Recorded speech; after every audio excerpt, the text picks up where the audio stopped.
Let's take a look at what's doing well on the tabletop for 40k's favourite robot skeletons, with a look at 6 strong Necron lists that have won some big tournaments recently.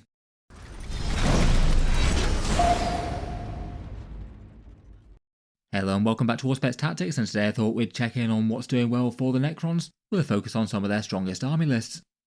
Currently Necrons seem to be a rather well balanced army in Warhammer 40k. Win rates are around about 50% in grand tournaments, and I'd say the majority of units in the codex somewhere between usable and strong for the right battlefield role, even if there definitely are some standout options. For this one I thought we'd do a roundup of the Necron army list that have done well at tournaments over the past few months since the last balance update, and most of these tend to be either Starshatter Arsenal or Awakened Dynasty lists. They've both been doing well and have been fairly well balanced for some time at this point. Currently it looks like Starshatter Arsenal is doing slightly better with win rates around 54%, Awakened Dynasty a touch behind at 51%, both of them doing well at a top level though, and favouring slightly different units with their support.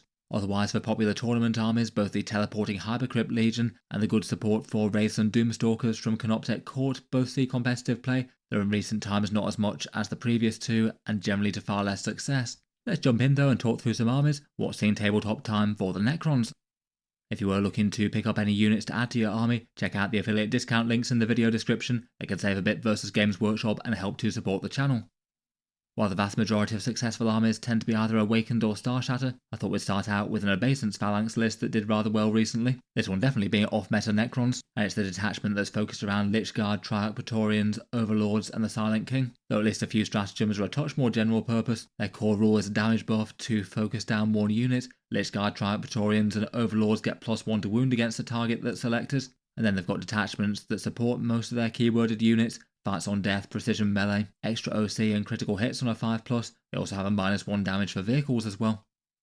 It seems that the person who had some great success with the Obeissance Phalanx was an Idavol Heimdall, who used this to take first at Kipper's Melee, a 75 player event going 5-0. As you'd expect, this one goes very heavy on the detachment specific units, in particular 3 great big blocks of Lichguard, or with the Hyperphased Sword and Shield. It seems that 2 are led by Overlords and 1 by Imitek the Stormlord, who are really quite big and durable phalanx to march up the board and fight for the midfield. Those Overlords both have some resurrection orbs to allow the squads to ping back really quite a lot of wounds. A Canoptek Reanimator might be able to support them as well, and the Overlords take a couple of enhancements with a -1 to hit, and the other one has a cheap enhancement that threatens to take down an enemy command point if they kill a character unit. Particularly with the detachment rule on the go, they're really quite a threatening force, and seems they can plug away pretty efficiently with stratagems with the free ones from the Overlords, and Imitek putting more in. Otherwise, there's a Catacomb Command Barge, which has a res orb that could also allow you an extra reanimation on one of those chunky Lichguard squads. The OC it can bring isn't the worst either for a squad that's really quite durable but not got loads of that.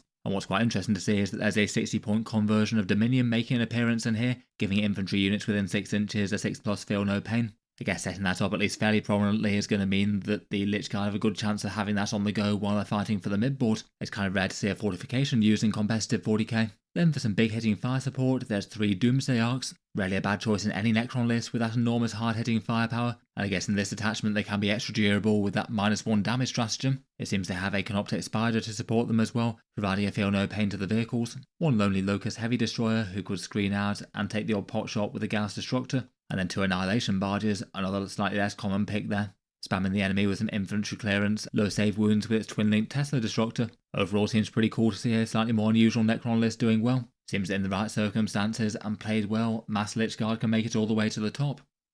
For units to focus on for this one, it would seem rude not to give it to the Lichguard themselves. They are quite cheap units to field at 85 points per 5 of them, 2 wounds at toughness 5 apiece, a 4+ invulnerable save if you take the shields, and a -1 to wound built in from their Guardian protocols. They've generally tended not to be all that far behind the other durability block style units since the Codex came out, though it seems far more common to see people either playing a 6 race with a Technomancer or maximally supported Necron warriors with Orokin the Diviner. I guess with the extra support in Obeissance Phalanx though, they're a bit more justifiable.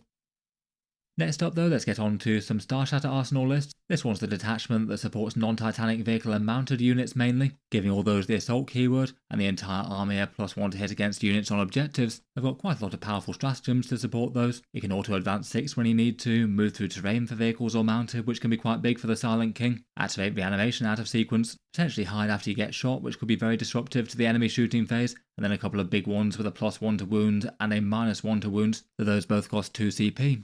Out of the enhancements, particularly stand out are the aura of reroll 1s to hit and wound, making an Overlord or Command Barge into a mini Silent King, and the Chrono Impotence fields, which can hand out a -1 damage to a vehicle or mounted unit, often used with a Hexmark Destroyer in combination with the Silent King himself.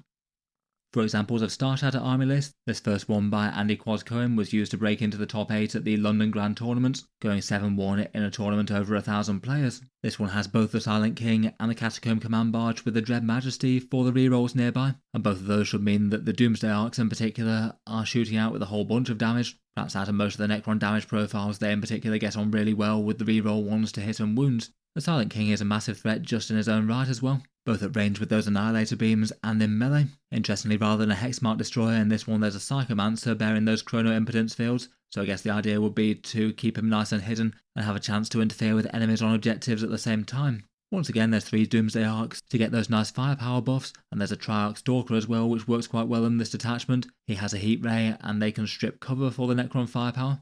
Plus it can be just quite a nice, tough and scout vehicle to move up early.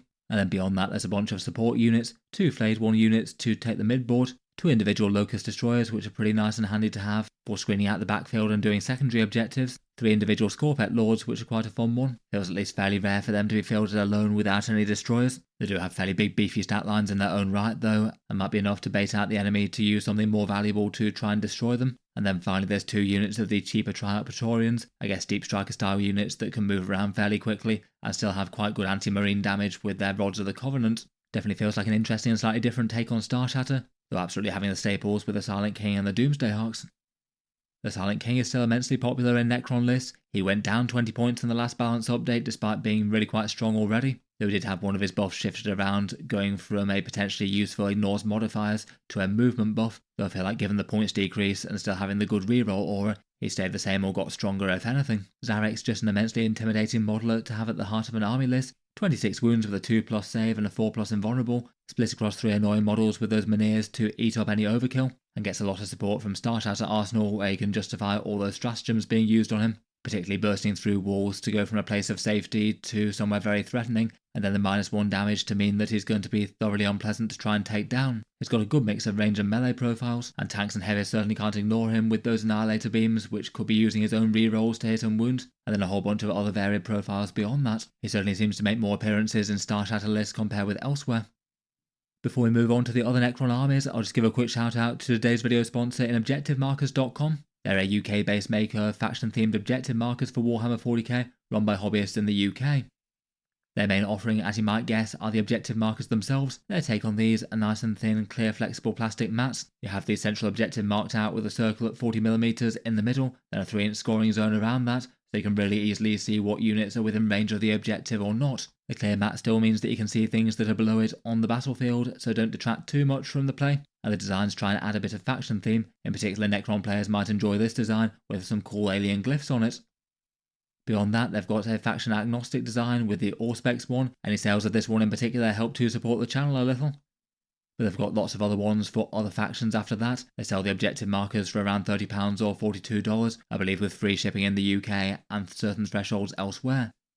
They've got ones that could be nice enough for Chaos and Greenskins as well, plus ones for Golden Guardians, Space Swarms and Power Armoured Warriors too, and a recent bunch of designs that went live for other armies too.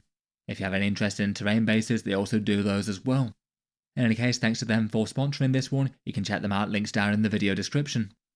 On with the Necron armies though, and here we have another take on Starshatter, this one by Joseph Walsh, who used this to go undefeated and take first at a small 33-player grand tournament. This one doesn't go for the Silent King, and instead seems to replace him with a big block of very well supported Necron warriors, and still backs them up with some very heavy firepower with the triple Doomsday Arc, supported by a Catacomb Command Barge with Dread Majesty, and a Triarch Stalker to light the way with some Ignores cover. There's a hex mark around as well to give -1 damage on something. It seems that almost the entirety of the rest of the list is all really focused around one great big unit of Necron warriors though, with a massive amount of stuff trying to augment them. There's 20 Necron warriors with the Gauss Reapers. Attached to them there's Orican the Diviner for a 4+ invulnerable save, and a Royal Warden for fallback and shoot. They also have 2 Cryptothralls attached to the unit to make them just yet more bulky and harder to take down in one activation. They've then got the pseudo-lone operative Illuminor Zeraz nearby, so you can amp up the AP of the unit and reduce the AP of incoming fire. A Ghost Arc nearby, which wouldn't be able to transport the unit, I would have to have something else start inside it, but also allows the squad to activate reanimation protocols when it's attacked, and they'll likely be coordinating closely with a Canoptek Reanimator to get boosted reanimation every single time they activate. There's also once again a Convergence of Dominion for a 6+ Feel No Pain on the unit, just in case you needed one more barrier to damage. The Catacomb Command Barge could also help out with a Resurrection Orb activation as well. So between that, the regular reanimation, the Ghost Arc, and the Reanimator end of fight phase stratagem, with some command points given by Imhotep the Stormlord, who looks like he's hiding on his own as well. You can activate reanimation really quite a lot with the boosted Reanimator plus the squad's own rerolls. It just means that between all that, the wounds are really hard to take off this squad in the first place, and then if you don't manage to wipe them out in one single turn of carnage and damage dealing, there's a pretty reasonable chance they build themselves back up to full strength. All the while they're likely to be chipping wounds against lighter stuff with those Gauss Reapers, and having good control on one or two of those mid-board objectives as well. Overall, loads of support there, and beyond that looks like there's just the one unit of flayed ones to deny the midfield, and there's also a Canoptek Spider as well, which can give some Feel No Pains to the vehicles, though I guess also could give you boosted Feel No Pain against psychic damage for the warriors, if that was a big factor. It does seem that maximally supported Necron warriors have been a bit more in vogue for Necrons recently, a fair few army lists using big supported squads of them with Orokin. It's 200 points for the big squads of 20 they tend to run in, and while their damage output isn't exactly particularly scary with the Gauss Reapers and their lethal hits, enough shots of them will likely at least strip a few wounds off anything they're nearby, and the opponent's going to be in the vulnerable position of likely being really quite close to them, but not being able to wipe them out, and then they reanimate big, fall back and shoot, and hit quite hard. Their number is Legion that allows you to re-roll the dice for reanimation, so if you have multiple activations and particularly backed up with a Canoptek Reanimator, that can be quite a lot restored. Orokin the Divine is generally in the units for a 4+ invulnerable save, being the best durability cryptech for them. He's good just for his base rule, though he can also really quite punish the enemy for engaging them in close combat as well, as he gets a single turn of big hitting melee damage, and should be able to punish the enemy for a good amount of mortal wounds. He's very unlikely to die before he gets to strike. Then there's all manner of things that you can support the unit with, though the Canoptek Reanimator is one of the most auto-include. It'll need to stay alive and stay close to the warrior block, but hopefully hiding behind terrain should allow it to do that. But it basically makes all the other reanimation buffs kind of worth it, as rather than restoring an average of around about 2 or so wounds to the unit, having this guy on the go means that you're averaging almost 5 with the warrior rerolls. It seems that that one wasn't the only Starshatter list going big on the Necron warriors though. This one by Joe Robertson was used to top a 36-player grand tournament, and this one has at least a fairly similar sort of build, maybe a little bit less maximal support for the warriors. It doesn't have Imhotep or the Command Barge Resurrection Orb here. There's one less Doomsday Arc, and the Triarch Stalker isn't here as well, but with all those drops there's enough room for the Silent King. The warriors here appear to be with Orokin and then an Overlord with the Translocation Shroud, allowing them to move forward quickly I suppose. He'd also give the unit discounted stratagems, a little bit more melee threat, and seems to be bearing the Chrono Impotence fields, which he'd give to the Silent King I suppose. I'm presuming they're all attached to the same unit, as that would still be a good way to keep him safe and have extra value in both ways. Otherwise here the warriors take Reapers, there's Cryptothralls attached along with Orokin, and there's the Reanimator and Ghost Arc again to support. The Doomsday Arcs and Silent King have a Spider to support them for Feel No Pains, and for support units this time round there's some Locust Heavy Destroyers with the Enmitic Exterminators to clear a bunch of light troops, some Flayed One once again, and Ophidian Destroyers to burrow on and off the board. Interesting to see another appearance of a Psychomancer as well with the Battleshock shenanigans. It seems that he takes Demanding Leader for this one, so could give a bit more flexibility to the Silent King, dipping out of combat and being flexible if it makes sense. As we've seen in the first 4 lists, Doomsday Arcs are pretty well a staple of the majority of Necron competitive lists currently. Certainly for Starshatter lists, and plenty of Awakened lists do make good use of them.